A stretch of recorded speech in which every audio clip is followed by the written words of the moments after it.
How's it, everybody? Welcome to the Umpire's Call.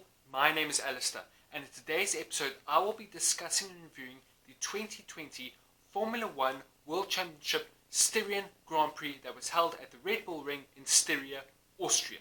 Now, just to be honest with you guys, I'm not happy. I'm seriously not happy with what happened. It is an absolute joke, and this race for Ferrari can just be a write-off. In fact, you know what? Just the whole season can be a write-off. It is shocking that what happened this weekend is exactly what happened last weekend. You would kind of think that maybe the drivers would learn from one another. Maybe! It is absolutely ridiculous that Charles Leclerc did exactly the same thing that Vettel did last weekend. Oh, no, just forget it. Forget the season. It's over. It's done. I mean, if Ferrari have a car that doesn't have nearly enough pace to keep up with the likes of Mercedes and Red Bull, they don't take the corners nearly as well as both of them, and they can barely take over any other car on the racetrack. It is a joke. A joke. Just write it off. No, I'm sorry. It just, you know what? Ferrari can write off the season, head straight back to Maranello, and burn everything they've ever done before. Just burn all the books and the papers and the notes and start from scratch. Build an engine, a completely new engine from scratch, and just shake everything up. Look, don't get me wrong. It's not that I don't like Binotto. I don't think he's a bad guy, but I mean, he is nothing. I mean, he pales in comparison to the likes of Ross Brawn and Jean Todt when they were at Ferrari. And of course, everybody that has come and gone since then has been the same. It is extremely difficult position to be the team principal for Scuderia Ferrari, but they are not doing a good enough job, period.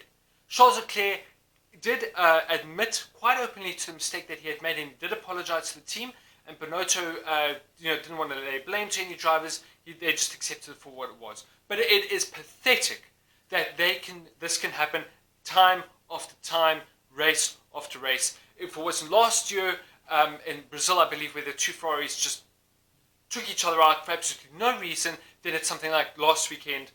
Okay, well, at least where maybe only Vettel went out, but this weekend when both went out. What basically happened, for any of you who don't know, the qualifying session was just horrendous to begin with.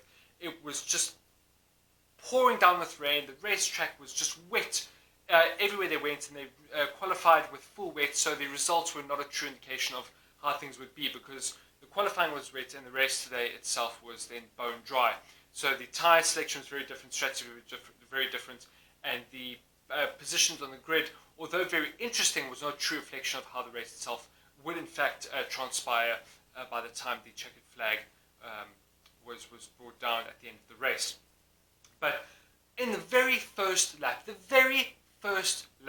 you had Charles Leclerc right at almost towards the very back of the grid, because he received a 3-place grid penalty for hampering Daniel Kvyat's opportunity to do a better lap during the terrible conditions. So although I think it was a little bit harsh, he was in fact indicated to have moved out of the way, in which he didn't, and received the penalty. But needless to say, he then went off after the lights went out, and I think it was in the third corner, the exact same corner that Vettel had made the mistake. Vettel was ahead, was going wide. Obviously, it was a bumper-to-bumper cars, and for some reason, beyond all human comprehension, Charles Leclerc thought that he saw an opportunity to stick his nose into a corner, which he did, and go into the corner. But what he just didn't. I can't believe it. He just didn't see the cars next to him. So obviously what happened is Vettel then turned in, hit Leclerc, who was on the very inside of the track. Leclerc's car bounced up his back wheel, smashed and basically broke off Vettel's back wing completely. Charles Leclerc's barge board at the bottom, where there's a lot of aerodynamics and stability, was also completely ruined. Vettel was out immediately within the first lap, and I think Charles Leclerc went out in the second lap of the race, because obviously the sufficient damage to his car was, and that was it. It was done.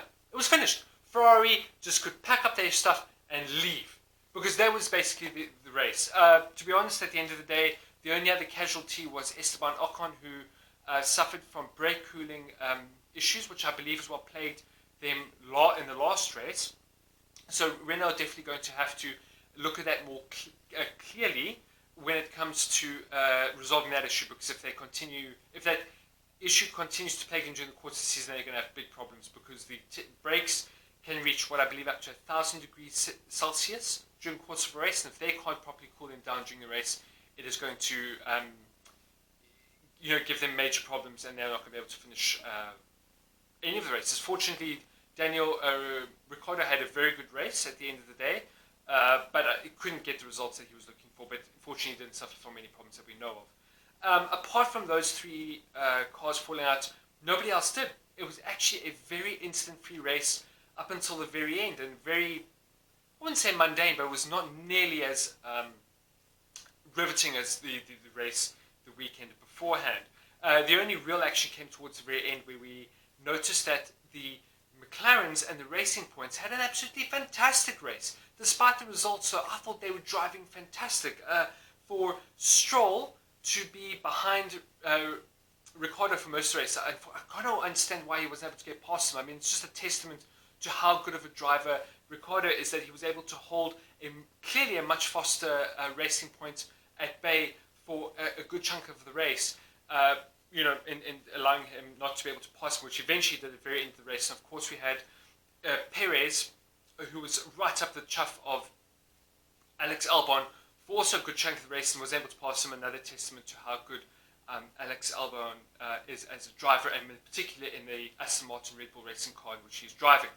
Needless to say, at the very end it was very entertaining, because Lando Norris in the McLaren, as well as Carlos Sainz, his partner, were catching the rest of the pack very clearly, and but Lando Norris was much faster than Carlos Sainz. So at the very end of the race, he was able to pass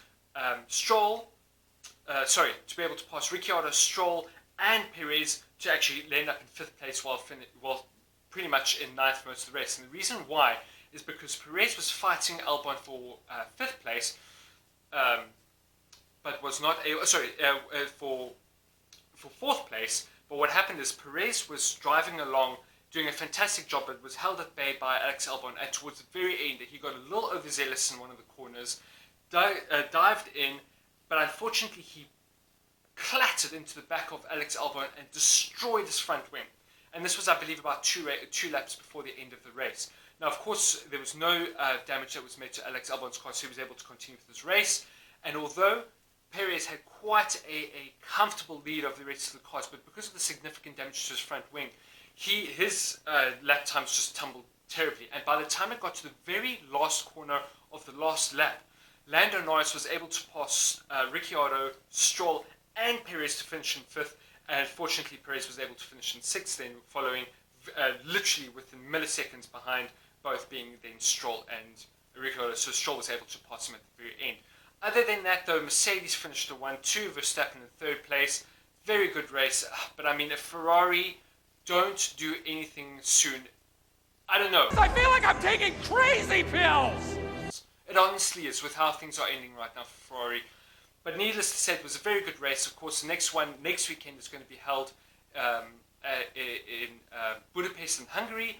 Very good race we're going to see there. It's a very good track, a lot of success, but at the rate things are going, Mercedes are just going to run away with it again. It's literally going to be a 2-horse race in the Drivers' Championship between Hamilton and Bottas, and I think we know how Mercedes are going to want that to end. And in terms of Constructors' Championship,